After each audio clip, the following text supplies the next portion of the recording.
Welcome to the Joy Lab podcast, where we help you uncover and foster your most joyful self. Your hosts, Dr. Henry Emmons and Dr. Amy Prasek, bring you the ideal mix of soulful and scientifically sound tools to spark your joy, even when it feels dark. When you're ready to experiment with more joy, combine this podcast with the full Joy Lab program over at joylab.coach. Hello, I'm Henry Emmons, and welcome to Joy Lab. And I'm Amy Prasek. Here at Joy Lab, we infuse science with soul to help you uncover joy. To do that, we focus on building the elements of joy. Those are the positive emotions and inner states that become the building blocks for a joyful life. We are playing with the element of fun this episode by focusing on two key obstacles for fun. Sorry. We are a lot of fun. So loneliness and isolation. So I like playing with these concepts together, sort of the opposite of fun, because they're actually easy to conflate, loneliness and isolation. But when we think about them a bit more, I find that the differences between them can sort of highlight what might be at sort of the heart of our pain or sadness when loneliness or isolation is at play. Well, there was a pun right there. There we go. That's all we got. We're off to a good start. All right. Well, yeah, let's get into it. So first off, some definitions. Loneliness. Loneliness is really a feeling. So you can be lonely in a crowded place.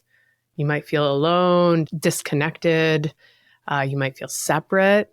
You've probably felt those things before. Maybe feeling like an outsider at school or work or some event, like even surrounded by people, yet you feel lonely.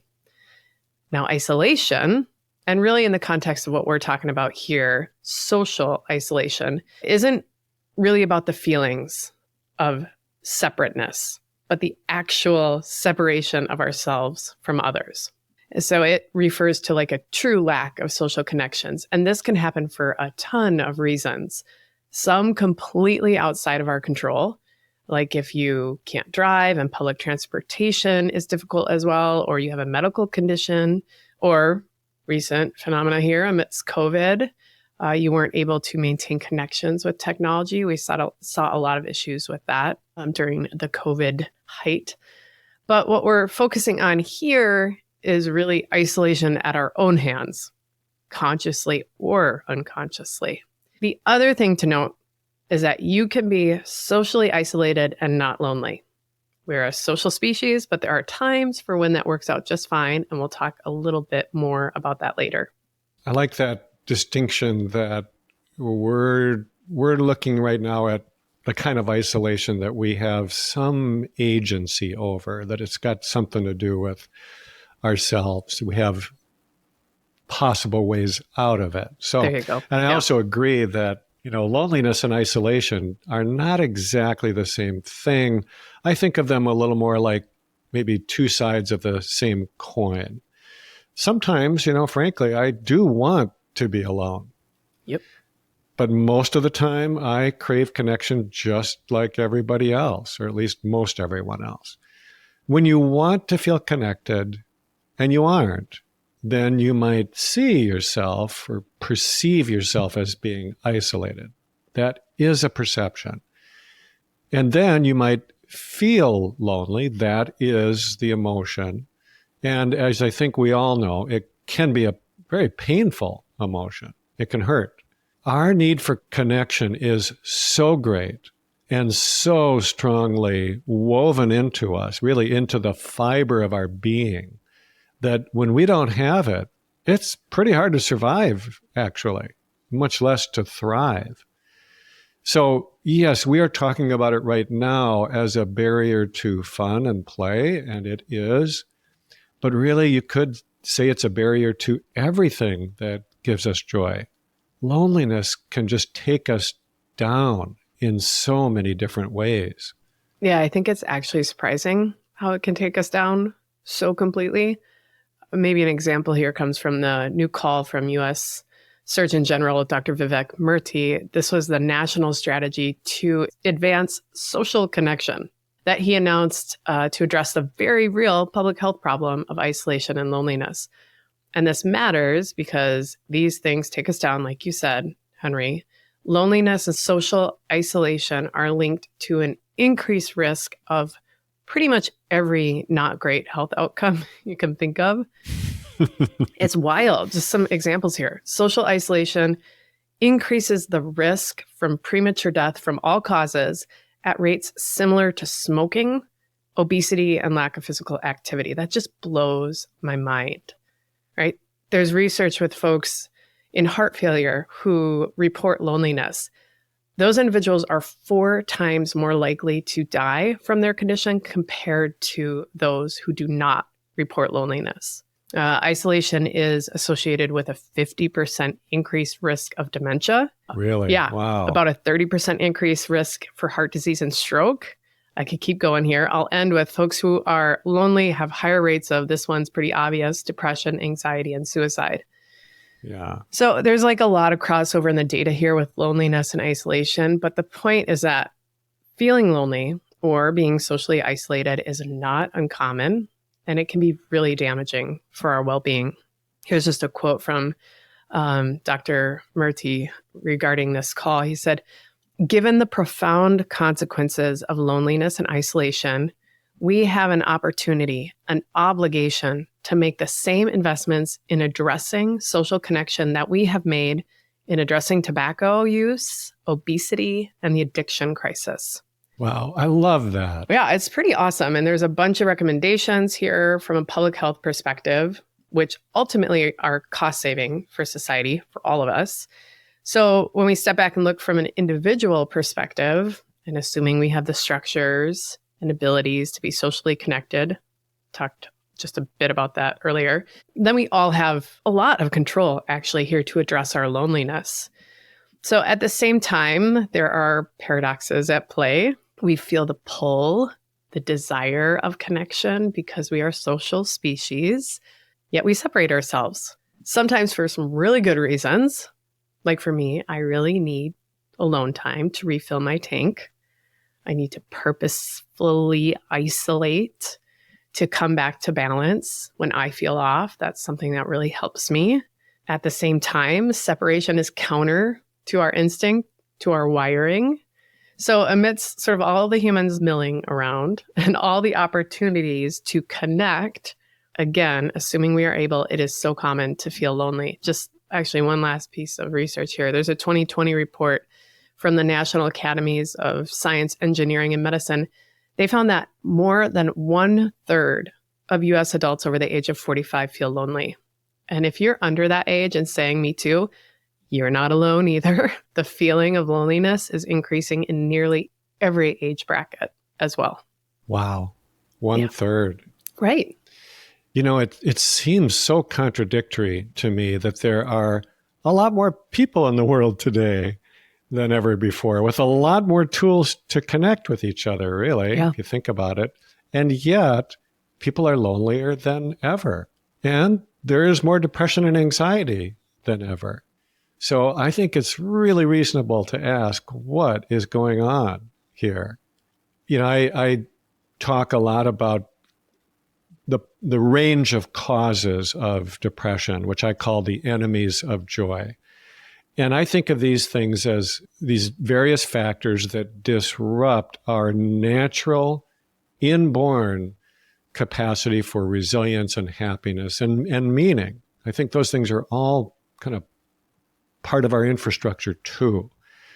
But these enemies of joy fall into these 3 very broad categories, which kind of helps cover a lot of ground. But the first is what I think of as all the physical causes, the things that are happening in our body or in our brains particularly. And that involves a lot of the factors from both inside and outside the body that create imbalance or toxicity. So a lot of focus on the physical and the brain. The second big category, big enemy of joy, is what I refer to as the mind run rampant, which is just kind of what it sounds like. It's when our own thoughts and beliefs and even our emotions take us down these rabbit holes and they just make us unhappy. Sometimes we even develop these emotional storms that we've talked about before. But the third cause The third enemy of joy, which is what we're talking about now, I refer to as the illusion of separation, that belief that we are isolated or disconnected. And this is a paradox, like Amy was saying, because on the one hand, I do think it's an illusion. It's not real. And what I mean by that is taking lessons from the spiritual traditions, really all of them say this in one way or another, that we might think that we're alone. We might see ourselves as kind of going through lives in our own skin and kind of separate from others. But in a very real way, we are not. We are connected deeply with nature, with one another, and with the sacred too, whether we are aware of it or not. Yet in our day-to-day lives, we may in fact not be with other people, or at least not be able to connect with them in meaningful ways. And just like you were saying, Amy, we might feel very alone, even in the middle of a crowd of people. So it makes sense to me to try to work at this on several different levels at one time. But I do think a good place to start is inside of ourselves. We're going to come back and talk more about that later. That just made me think of, if you took me to the Mall of America, that's like one of the most loneliest places for me. I've talked about that before. Yeah. So as someone who leans more toward introversion, I like that we can work on loneliness by starting with our inner world. So I appreciate that, Henry. And that approach really relates to what I talked about in last episode as well, those boss dominoes that can lead us towards separation, but that we can address to prevent the fall as well. So just a little summary. This was a sequence of blaming, overanalyzing, naming all those shoulds, and ultimately just as a consequence of the dominoes before separating ourselves. So head back there if you haven't. I think it'd be helpful to shine a light on this sequence because it maybe got us into that illusion of separation, into isolation and loneliness. So go check that out in that episode if you're interested. Well, I have an example of this Perfect. That I think a lot of folks can relate to. This is a personal example, but I also see this kind of thing happening with a lot of my clients and really with other people I know. When you've experienced some kind of a ruptured relationship, just a kind of a confounding end to a relationship, where you really end up feeling completely cut off from the other person. And I think this fits, at least my experience, fits with your boss dominoes. So this is what happened to me a few years ago. And I think people can probably relate to this. I had a friend who just stopped communicating with me. And I'd never had this happen to me before, at least not that I knew of. It felt abrupt. There weren't any warning signs that I was aware of. My friend simply stopped responding to my texts, my emails, or really any attempt to get in touch with them. And I had no idea what was wrong. I still don't to this day. At first, I assumed there was something going on with my friend, just maybe too busy or just having something personal to deal with. But, it went on. And I eventually realized that, gosh, this is intentional. And I felt hurt. It hurt because I took it personally. I assumed then that this was about me. So with the boss domino model, B is for blame. And I just put that squarely on myself. And then, as often happens, I quickly moved from blame to the O for overanalyzing. And, sometimes being really good at thinking is not a good thing for your mental health. Yeah. And I am very good at it, especially overanalyzing things. Yeah, I hear you. So, truth be told, I wasn't just thinking, I was obsessing about it. And I tried to understand, what did I do wrong? So this is where the shoulds come in. I should have done this, or I shouldn't have said that, and I kind of go back in my memory banks. And mostly I was making things up, of course, because I had no idea what was actually going on. But that is what the mind does when we feel bad. and we don't know why. It starts searching desperately for a reason to try to fill these gaps in for us. And luckily, I know about that. So I still go down the rabbit holes, but I can eventually realize what I've done. Right. And, honestly, it's still painful to talk about, even years later. To me, there's not many things worse than an unwanted separation. And, it's so easy to turn that in my mind into a rejection. So that's just an old belief that I know still can have a hold on me. And it is one that really makes it easy to take things like this personally, which frankly is just a great recipe for bringing one's mood down. Yeah. Great example. Loneliness, isolation, or getting ghosted like that. Ouch. Yeah, it really just sets the mind up to fill in the gaps, like you said, with that over analyzing. And you just keep ruminating on it. And usually all that stuff really isn't true that we've created in our minds, which then keeps us separate. You also noted, Henry, that it's painful to talk about. And I just want to highlight that for a moment. Like the real visceral nature, the pain of loneliness. I think that's an important recognition. We talked a bit about this in episode 28 when we were talking about common humanity and isolation. So you can head back there as well. But there are two theories that I think particularly relate here. This is brain overlap theory and social pain theory. And they suggest that social pain, like when you've been ghosted, or if you're feeling lonely, that social pain shares the same pain circuitry as physical pain. So we really do experience a kind of pain when we feel left out, when we feel lonely, separate. And as it crowds that pain circuitry, we're more likely to report more physical pain as well. So our interpretation of pain is heightened. So just daily pain experiences like a tension headache is made worse when we're feeling lonely. It's really interesting. So it kind of explains, right, some of the discomfort, the physical discomfort of loneliness, of separation. Wow. There's also some molecular physiology research that has found eudaimonic well-being is sort of the sense of well-being that we have in relationship to others and the world, like when we feel connected and of service. That type of well-being is associated with a lower expression of pro-inflammatory genes and a higher expression of antiviral genes. So this is a bit of evidence that we are literally programmed to be well with others. That in many ways, our physical health, our well-being, our resilience, these things are all deeply tied to our meaningful connections.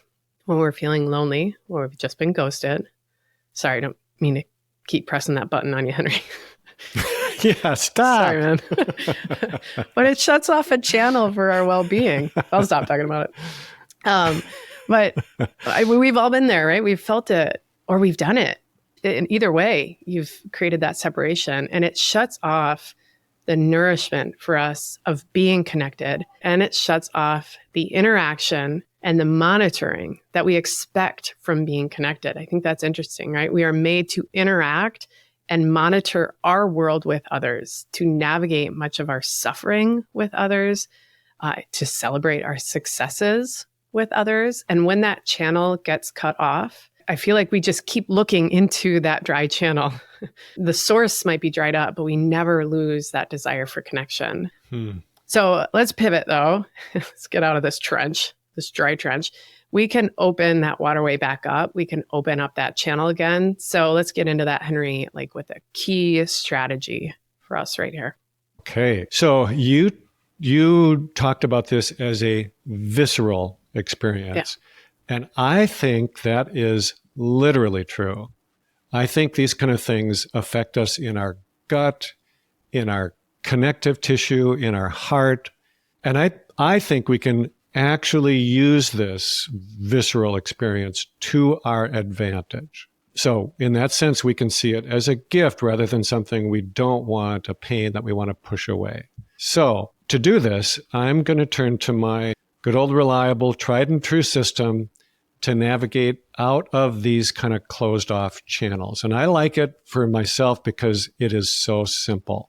All that it takes are 2 ingredients. One is the ability to be aware of this as a visceral experience. In other words, to feel it. And two, a willingness to open up again, which is really our goal. But there's an element to which we have to be willing to do it. We have to allow the opening to happen. That's a little bit tricky.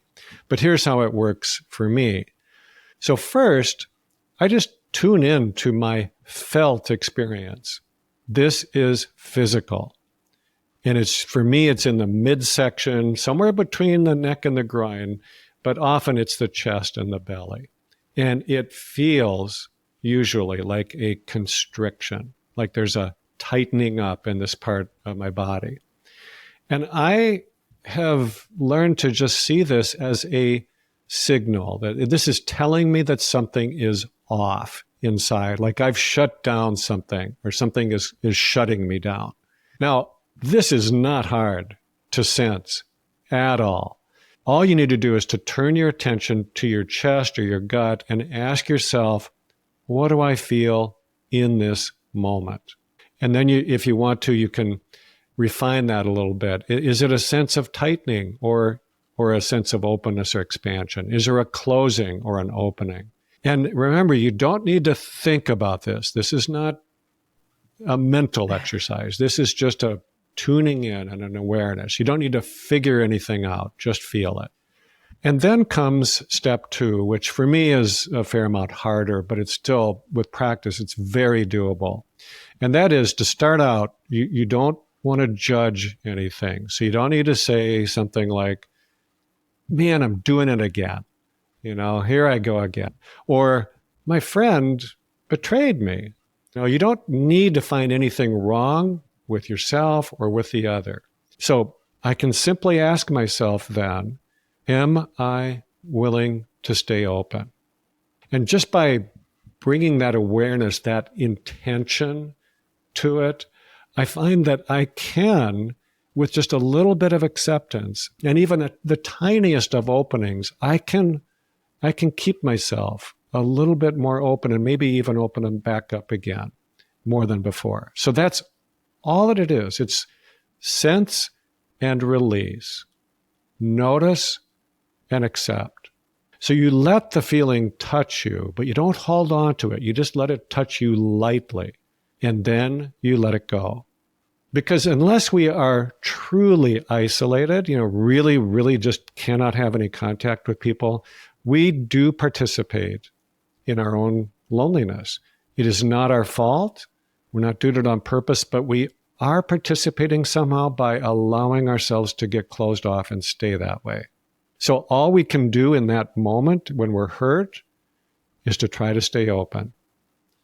And then if we can stay open, we will find the right steps to take, I think, because, probably there are some other things we need to do to change that sense of loneliness or isolation. I love that reminder. If I can stay open, I'll find the right steps to take.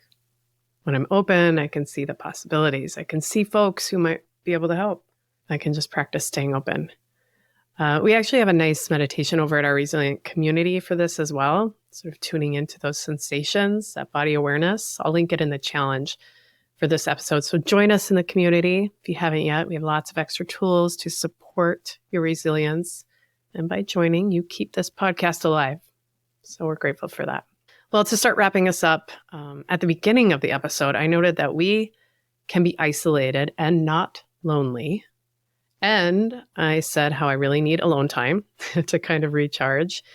In fact, I did my first silent retreat last year. It was 5 days of no talking, no devices. It was amazing. I loved it. So that's what we're talking about next episode. After saying how terrible isolation and loneliness can be in this one, we'll talk about how great some conscious isolation, not loneliness, can be in next one. But there's a different term for that. Solitude.